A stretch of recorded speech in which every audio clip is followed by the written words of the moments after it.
I mean, the body is an amazing machine.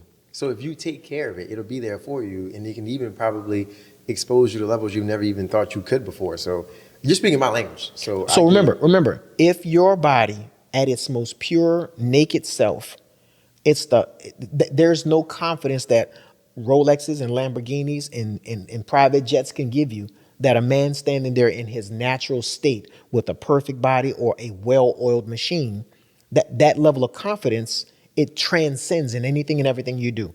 And so when you look at the CEO or the owner of a business or a company and they're out of shape, red flags. Because most people want to submit to someone that is absolutely doing what it is that they say that they're going to do. You want to be a superior person in the mind as well as in the body.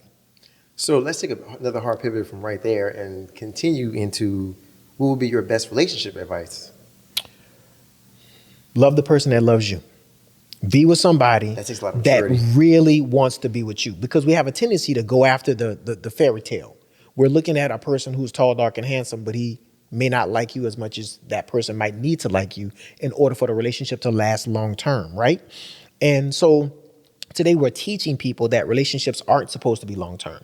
We're training young ladies and young men to be in relationships that are trial by error. So just think about that. So we're just gonna date, and you just date with you date with the expectation that it may not work.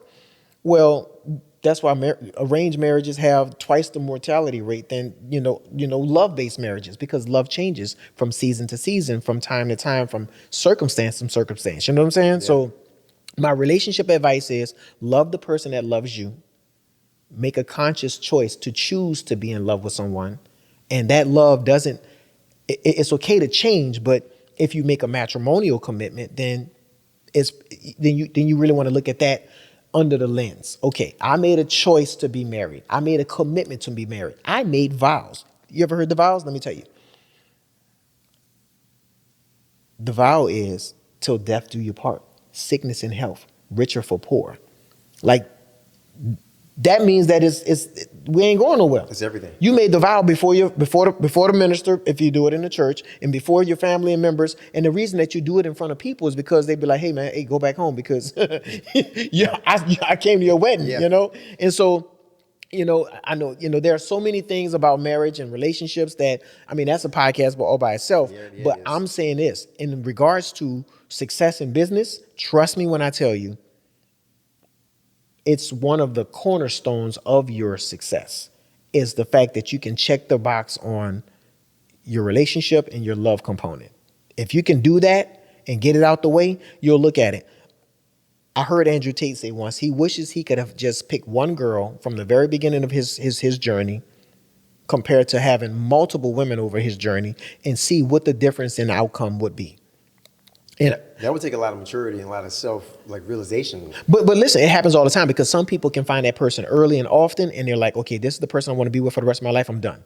Mm-hmm. And then there are people who have tried so many that they're always going to be confused. They're always going to be second guessing it, and it's never going to really work. And so there are a lot of people that want to be married, but they don't want to be wives or husbands. And So to stay on that train of thought, to stay on that track. So what would be your perspective on time in general?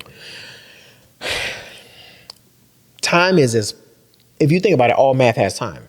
Like all formula equations have time, like most of them anyway. So if you think about force, it's a x plus time, xy plus time, or xy multiplied divided by time. Time is always in math because they need to know the duration of something. So when you truly understand the importance of time when it comes to cooking food, Throwing punches, brewing coffee, aging beans, and aging grapes, and how long does it take the grape to ripe before they can pick it, before they can mash it, before they can take and refine it, before they can barrel it and age it, before they can pour it, and before it hits the glass on the table. There are so many things that go into the success rate. Success is one of the equations. When it says equal success, time is a part of the equation. People asking me in the gym all the time about the details of how fast you can throw punches, Mm-hmm. and you got me thinking. It's not how fast you throw the punch, but necessary is how when you throw the punch. So like the timing of punches. I'm listening to you talk, and I'm constantly hearing. I mean, just think about it. Everything sports related has time. Absolutely. So Absolutely. so you ain't gonna just box forever. You got time. You got rounds. You have you can't just play football forever. You have quarters. You can't just play basketball forever. You have quarters. And so and by the way, the time has to stop so somebody can be declared the winner based on what they did during the time. Absolutely. And so when it comes to business, you can't compare your brand new business to a business that's 20 years old. You have to give it respect. So many people don't give things respect. Today's microwave generation has learned to order online, walk into the Starbucks store, pick up the coffee from the corner, and don't even speak to somebody, never even give them a tip. Today's kid has learned that they don't have to actually read the book. They could just ask ChatGPT to summarize it. Today's kid has learned, hey, why would I want to do the long-term organic development of something when I can just do it in 5 minutes or less? And so what happens is there was a lesson that was supposed to be learned from the time that you spent doing it. Yeah, of course. So let me give you an example. You can't expect to stand on stage in front of 1 million people and sing a song unless you sang it 1 million times. And so that's the problem I have with people in success today, is that they just disrespect time. They don't understand the value in it. They miss the lessons that they were supposed to get. And it's the reason why we have so much failure in business and relationships today and in your life. Like, do you realize how many people are taking wonderful chemical shots and stuff, trying to figure out a way just to avoid time? You have to go to the gym. You can't supplement your way to the perfect body. You have to go to sleep every day to let your body recover. You have to have years to make your business successful, because just because you do great business for 90 days, are you really successful? Because maybe you didn't have enough time to actually do a true measurement. It's rough out here, man. So to piggyback off of the layers of who is Elliot Foreman, can you tell me, what's one thing that we don't know about you? Well, I'm going to always find a way. But when I was a kid, I used to be a big time gymnastics person. I was Simone Biles before she was, but I would never say that I would never say I was on her level. Okay. But I was like, I used to take a backflip for like 50 minutes, stuff like that. I was really You did a backflip in the gym the first day in the box. The first day I spent with you in the gym, in Lionheart Boxing Gym, you did a backflip by the boxing ring. Let me just tell you why I say that. Because if you ask 100 people, can one of them do a backflip? You might get 1 out of 100, and they might break their back when they do it. But I'm just saying that was one little thing that's an odd thing about me. Another thing was that I used to be really good at playing the piano. That was like my first love, music. Okay. I was really good at playing the piano. I was infatuated with Marvin Gaye, Stevie Wonder, Smokey Robinson. I loved all of the Motown catalog. And I just really, really, really lost myself in music, but I had to get out of music. It was not a happy environment.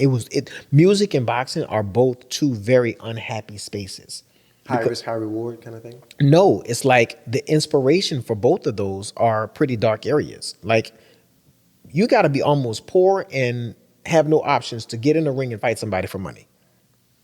Just think about that. Like, you got to be pretty messed up in the head to just say, oh, I want to go in the boxing ring and just start punching people, for money. So you either have an issue or you have no other choice. And again, that's what most people see on TV, is what they think boxing is. But again, it's a deeper level of experience. Of 100%. But remember, so that's the martial arts side of boxing that you're speaking of, where a person has submitted to the craft and they're a student of the game and they're mastering their craft. But at the same time, logic says, if I can go be a stockbroker and make $1 million, then why would I want to commit 15 years to boxing to try to make $1 million, and it's not going to be the same financial reward as if I put on a suit and tie versus boxing trunks, right? And then music is such an escape and a wonderful space for a lot of people, but at the same time, what does it take to write an amazing ballad, a beautiful song that's going to last forever, right? It takes creativity. It takes so many other things that just aren't operating in the math and science brain, right? So again, the environment is kind of troubling. Oh, and by the way, the time you spend in the studio, you're not in real world. Okay, the time you spend in the boxing gym, you're not in the real world. So you're going to have to give up something to gain something every time. That's the way the scale works. So, Elliot Foreman, if you had to tell your 10-year-old self one thing of all the layers that you've accumulated over the years and who you are, what would that one thing be to tell your 10-year-old self? A couple things. Smile a little bit more. Continue to work hard, but celebrate a little bit more. And the reason being is because I have a tendency to not celebrate the wins. And it's because I expect them. So if you run a race and you know that you're going to run a 6-minute race and you finish the race, are you really going to celebrate afterwards knowing that that's what you started for? And the answer is probably you should do that for not only yourself, but your family and the loved ones that you bring on your journey. So I really struggle. Like birthday parties, I'm just not a birthday party kind of guy. Because what if I don't get to the birthday party? You got all these people coming and you can't get to the birthday party. I would rather enjoy this Monday, this Tuesday, this Wednesday, this Thursday, this Friday, this Saturday. I would rather put everything I got into enjoying every day because tomorrow is truly not promised. And I know this. It only takes a bad phone call before your life changes. It only takes a bad red light before your life changes. It only takes one bad market crash before your life changes. And so most people don't understand the delicate fabric that their life is on. And so I have a tendency when it's good, I really try my best to just stay grounded. You know what I'm saying? That's where I'm at. So that was one thing, is that smile a little bit more, celebrate a little bit more, keep working hard. And if I could tell my 10-year-old self that struggled with confidence, that struggled with girls, that struggled with my athleticism, I would tell him, you're going to be just fine. And you're going to be better than everybody else that was ever ahead of you, and to just keep going. So let's do one more pivot. Okay. Let's introduce your book. Well, I've been an entrepreneur now for 11 good years, but I've been in business consulting / payments / merchant processing, data processing, everything related to business, SMBs, small to medium-sized business, coaching around that universe for now 20 years. Okay. And so over the last 10 years or more, I've just watched people struggle with some of the same exact things.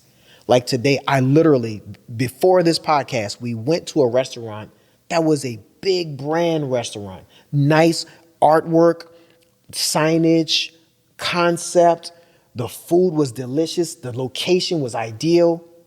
And it said on the door, closed permanently. And so I know why. There's probably one of 10 reasons that I describe in my book, Business is War. Published in 2024. I dropped it in August of 2024 last year. And I said, let me take an album. Let me take and collage everything that I know about business that I've seen over my 5,000 customer spread, right? And so whether it's real estate, whether it's taxes, whether it's your intellectual property isn't good enough, whether it's human resources, which is one of the biggest problem areas of small business today, whether it's market climate, whether it's changes, that's, whatever. I decided to put it all into a very organizational book called Business is War, Tactics for a Winning Strategy.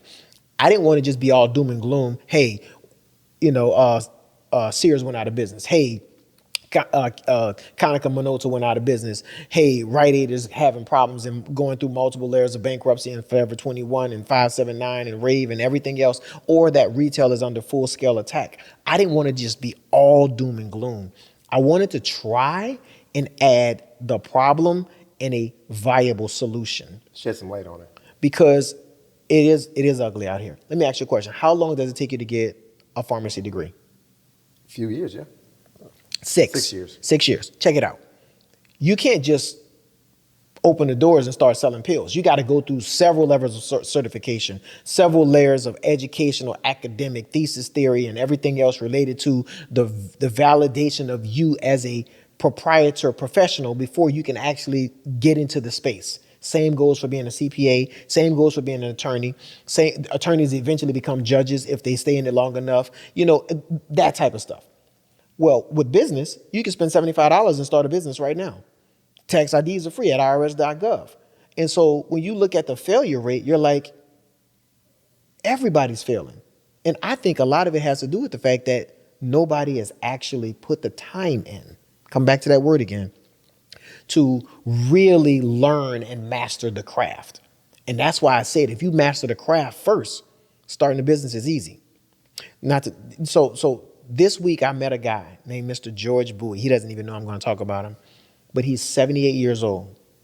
He owns a shoe store, repair store in urban area Gentilly, New Orleans. Okay. He told me that he's been at the same location since 1959. Wow. That's So incredible. So he also told me that his parents had the business first. And his first memory of walking into a shoe store was when he was on his mother's hip. And so I asked him, I said, why is your last name not Shoemaker or Schumacher? And he said, it should have been. Because the man took his family heritage and continued the baton pass successfully from generation to generation. And that business will die with him. Because so many people don't realize if their last name was Carpenter 100 years ago, then you were a carpenter. Mm-hmm. And so today, the same business, the same families that are raised in a heritage, their kids, their offspring don't continue it because they have choices today. And that's what liberalism has done. Not that it's good or bad, it's just different. Because, a family restaurant normally stayed in the family. But now those kids travel the world, they never come home, they get educated, they go into different professions, and all along the business dies with mom and dad. This is the same thing when you start looking at so many household name businesses that are not going to make the next generation. It's because that founder died, the board couldn't keep it, they were not the innovator that the founder was to pull the idea out of his head, out of the mud to make it a real brick and mortar and then pass it to the next generation and the kids throw it off the cliff. It happens every time. And you can't skip over mastering your craft. And you can't. But remember, the kids used to be raised in the business. If you're raised in the business, then you're getting a free education. You're getting your 10,000 hours. You're shooting the reps. When you look at the Serena Williamses of the world, the Venuses of the world, their dad started them so early. They got their 10,000 hours. By the time they were 17, they were the best in the world. Yeah. And then you got a chance to see them figure the professional ranks out. And by the time they hit 20, they're already world champions. Same for Floyd Mayweather. Same for Tiger Woods. So many kids that listen to I'll say this and I'll mean this in every way with respect. The kids that listen to their parents have a tendency to go further than the ones that try to figure it out on their own or know everything by the time they're 12, 13, and 14. But that's the world we live in. So Business is War. It's available. You can get it everywhere. Barnes & Noble, anywhere online. Just search for Business is War by Elliot Foreman, Tactics for a Winning Strategy. I believe that it's a Bible read. You can get something out the beginning, something out the end. You can struggle with this and just kind of brush up on it, talking about marketing and sales and everything else, because you're going to need more than a $75 LLC to start and run a successful business. And I'm hoping that, if you get a chance to get a piece of it, read it, get the audio of it, that you can find some delight in knowing that you're not alone and that this is a common problem, but you can overcome it. So thank you, Roland, for joining me. No, thank you, my friend. Thank you. I enjoyed talking to you. I feel like this is the beginning of something really, really great, and we're going to have some fun with it. So you guys stay tuned. We got multiple episodes coming, and we'll be back at you again. So in the meantime, protect yourself at all times.